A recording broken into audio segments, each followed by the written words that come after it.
After 10 years of marriage, my wife Christy had finally shed the weight she'd gained from our firstborn, Samuel. She was preparing for a night out without the baby. My name is Trevor Barnes. Tonight, I stayed home to babysit while Christy dressed for an evening away. Unfortunately, she didn't bother dressing up like this for me. "Take a spin for me," I suggested, my eyes lingering on her. The dress skimmed her newly toned waist and hips, accentuating her post-pregnancy figure. It highlighted her fuller breasts, an unexpected side effect of breastfeeding. She had decided to nurse Samuel, which made her breasts temporarily larger during the hours she wasn't feeding him. "It's satisfying," she said about breastfeeding. Satisfying for her, maybe. She hadn't let me touch her breasts since giving birth 3 months ago. Sam was growing like a weed, but I digress. I glanced at her dress again. It clung to her in all the right places, both intriguing and suggestive. I couldn't help but feel a pang of longing. Since Christy was 7 months pregnant, I hadn't had a proper sexual release, other than my own manual efforts. No! The doctor hadn't instructed abstinence. Christy had made that decision herself. She worried sex might harm the baby, and after giving birth, she wanted to ensure she was fully healed. 3 stitches from the episiotomy had convinced her to be cautious. Now, she stood before me, waiting for my reaction. Her makeup was flawless, her hair perfectly styled. Her usual clear complexion glowed, and her blue eyes sparkled with excitement for the night ahead. Even her nails were meticulously painted.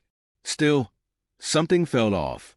I took a deep breath and said, "I think how you look depends on who you're dressing for. If it's for me, I prefer your breasts exposed and your skirt short."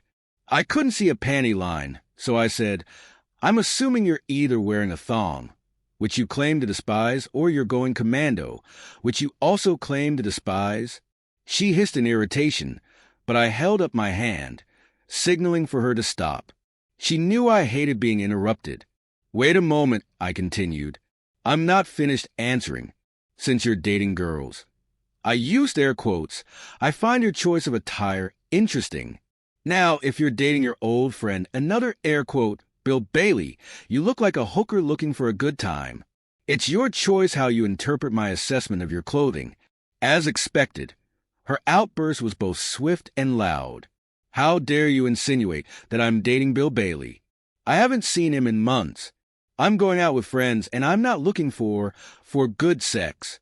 Her rant lasted a full minute, ending with her demanding, "So, what do you say to that?" "I demand an apology." Her face was flushed. Patches of her foundation hadn't been blended well, leaving parts of her skin tan while the rest turned beet red with anger. Her arms crossed tightly over her chest, concealing her beautiful, heaving breasts. She tapped her heels against the floor impatiently, waiting for my response.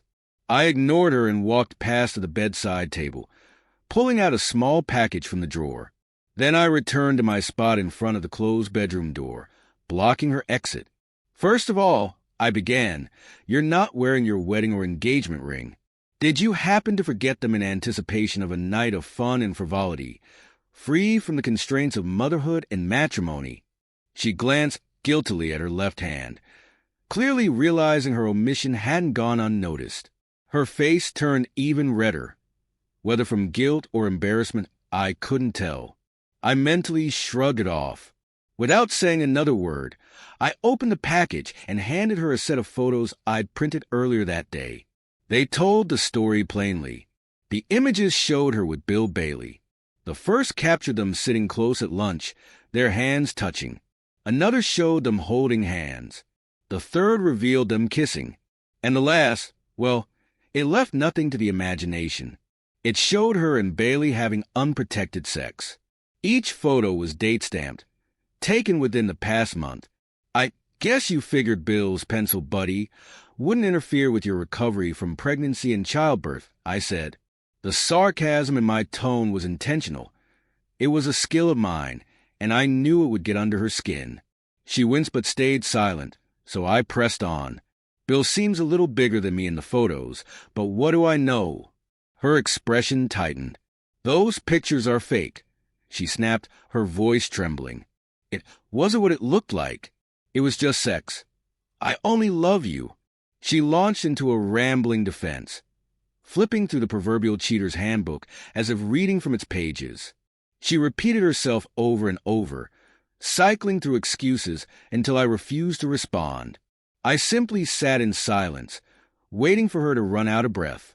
Eventually, she did, collapsing onto the bed, the same bed we hadn't shared in any meaningful way for 5 months. No cuddling, no intimacy, no sex. That's when the tears began to fall. I could have ended the confrontation then, but I didn't. I knew Christy had dabbled in amateur acting and could summon tears at will. I let her cry for a while. I wasn't in a hurry. She, however, seemed to be, glancing at the clock between sobs. She probably had to meet her girlfriend soon. When the sniffle subsided, I handed her a box of tissues. "Why don't we keep going?" I said. "I'm sure your girlfriends are waiting." I didn't need quotation marks for her to hear the sarcasm dripping from my voice. The chuckle I added at the word girlfriends made her look up, her tear-streaked face a mix of anger and desperation. This time, the tears seemed real. She stammered, repeating herself multiple times before I finally understood her words. "What now? How do we get to the point where you forgive me and love me again?" I resisted the urge to smirk and instead let my shoulders slump a little, feigning defeat. "First, you go out as planned," I said, keeping my tone even. "You've been in mother mode for too long. It's obvious you don't see me as your lover anymore. So, go. Spend time with your girlfriends." I couldn't resist the air quotes this time. Christy flinched, her frustration boiling over. "Stop it. You know how much that pisses me off." I shrugged visibly. "Like I care," I said, letting the words hang in the air long enough for her to process them. Christy was at a loss for words. I had never spoken to her like that before. I continued, as I said, "Go. Get out of this house for the evening, night, whatever you want to call it. I'll take care of your offspring while you're gone." She opened her mouth to speak, but I raised a hand to stop her. "When you come back, I'll be gone," I said firmly. "You've been so self-absorbed lately that you didn't even notice I've packed up everything I care to keep. It's all been moved to my new apartment." I tossed a package onto the bed beside her. "Here's a copy of the divorce papers. It's just a courtesy copy. You'll receive the official notice tonight. Now, you can choose. Do you want it served in front of your friends or at Bill's place?" She stared at the envelope as though it were a venomous snake. Silent. "Well," I added, "the server will decide when the time comes if you don't." I took a deep breath before delivering the final blow. "FYI, on Monday, my attorney will be filing a motion with the court to have my name removed from Samuel's birth certificate.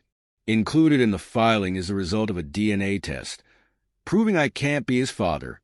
I don't know if Bill Bailey is his dad, and frankly, I don't care." I couldn't tell how much of an impact my words had on her, but I had said my piece. My business with her was done. Sam's cries echoed faintly from the other room, snapping me back to reality. He likely needed a diaper change. He might not be my son, but I refused to neglect him. He deserved better than that. I turned toward the door. "I'll go warm up a bottle of your breast milk," I said over my shoulder as I left. When I glanced back, Christy was still sitting on the bed, staring at the envelope. Her meticulously applied makeup was ruined. Tear streaks and smudges left her looking hollow and broken. What a shame, I thought. Wrong word. I corrected myself immediately. "Now, I know what the haters will say. How could you be so heartless? How could you be so cruel? Don't you have any feelings for your wife of 10 years? The truth is, I did. When I first discovered what she had been doing behind my back, it devastated me. I sat in my chair and cried. Christy didn't seem to notice.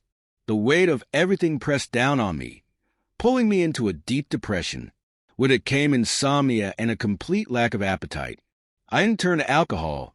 I wasn't a drinker, but I lost weight regardless. Once again, Christy didn't seem to pay attention. She was too preoccupied with Bill and Samuel. After confirming that Samuel wasn't my biological son, I made a choice. I would accept the truth and not give up on him. Despite everything, he was still innocent in all of this. Making that decision brought a small sense of purpose. I started eating again, gradually regaining some strength. I signed up at a dojo, hoping to find balance and work through my frustrations. The mental focus and physical exercise improved my mood and helped me sleep. For a brief time, things felt manageable until Christy announced her plans to start hosting bachelorette parties. Last week, she informed me that tonight, Friday, would be the first of these gatherings. It didn't take much to connect the dots. I knew she was still seeing Bill, and I decided it was time for a final confrontation. As I fed Samuel, I allowed myself a small, fleeting smile. I knew I had derailed her plans for the evening. The house was quiet, eerily so. I didn't know if Christy was still planning to go out, but a part of me hoped she would. Her leaving would give me the time and space I needed to finish packing the last of my belongings and load them into the car. When Samuel was finally done with his bottle, I burped him gently and put him to bed. With him settled, I made myself a cup of hot tea, sweetened with honey, and sat down in my chair. I turned on the flat screen, opened YouTube, and started watching cat videos. They were my go-to for relaxation. Simple and light-hearted, a small respite from the storm of emotions swirling inside me.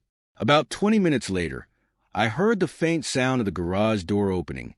A moment later, the door connecting the kitchen to the garage clicked shut. Then the low hum of the garage door motor filled the house. It hit me. I was alone with Samuel. I leaned forward, my body tense, as if waiting for something. Then, with a deep sigh, I sank back into my chair. Now! I could finalize my departure. A quote I'd heard somewhere echoed in my mind. It's over except for the screaming. Tomorrow would be a new day, a chance for a fresh start. The season promised beautiful mornings, and I intended to make the most of them.